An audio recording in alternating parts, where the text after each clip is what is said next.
My name is William Wesley Rule, and I grew up in Oakland, California. And I got into cars because my father was well, not a mechanic, but he was a very mechanically inclined. He was a pharmacist, which I guess involves some mechanics there, figuring out mathematics in any case. And my first car was a '49 Ford sedan that I was given when I was 16 years old and told that I could do what I wanted with the car as long as it had good tires and insurance on it. And of course, being a 16-year-old, I did quite a bit of stuff to the car before I actually planted it on a tree in Tilden Park in Oakland, California. And that was the end of that car. So I figured out that I needed a car that actually went around turns better. And eventually I bought a car that my father bought, which was a 1954 XK120 Jaguar. And that, of course, ruined me for big American cars because it was a really slick car. And one of the people that owned it was Errol Flynn, and I thought that was pretty damn good. And so I started playing with cars in a serious state when I was about 21 years old, building race cars, actually in a fabrication shop. And I eventually built a race car for myself, which was a Formula V race car with major Volkswagen parts. And I did like German cars at that time, but I could never afford one. This is a 1960 Mini, the real Mini, the real English Mini. There were millions of these cars produced from 1959 to 1999. This one happens to be a 1960, so it's considerably ancient, but maybe not as old as I am. I hope.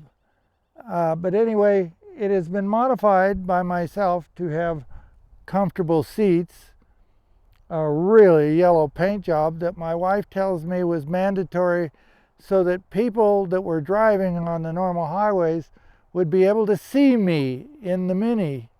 I don't know why she would insist upon this color, but it is called saffron yellow. And it is a pretty nice color for a car out this size. You can't hardly miss it on the road. It now has a modern, about a 1992 engine in it. And it has about 100 horsepower. And it goes quite well. You want to show us the inside of the engine bay? So at the inside of the engine, we pull that and we open the hood and look at that. There is that huge power plant with the radiator exiting into the wheel well. Are there any custom parts you've made? There is a custom manifold here that holds the injectors, a special aluminum head, and a K&N air filter. Other than that, the engine is basically stock inside. I've done a dashboard which is not quite finished yet, but it has a different speedometer and different instruments, but it is a stock Mini steering wheel, a sport steering wheel. But other than that, the seats, I believe, were out of a Mustang of some sort from a wrecking yard, or a breakers as they would say in English. So I haven't broken this yet, and hopefully I won't. What about the wheels? Are there anything special about the wheels? The wheels are alloy, yeah, aluminum, and they're 10-inch diameter by 5-inch wide with little Yokohama semi-racing tires on them. They're old now, so they're not good for racing, but they're good for looking what the car looks like. And as you can see, it's had a custom paint job, a nice black stripe, and black trim. Did you do anything exhaust-wise? Did you make your own exhaust? Oh yes, no, it has a Maniflow exhaust from England, And almost all the parts come from a company called Mini Mania in Nevada City, California.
some version of the Mini, but this is before it was called a Mini. This is a 1960 something Morris.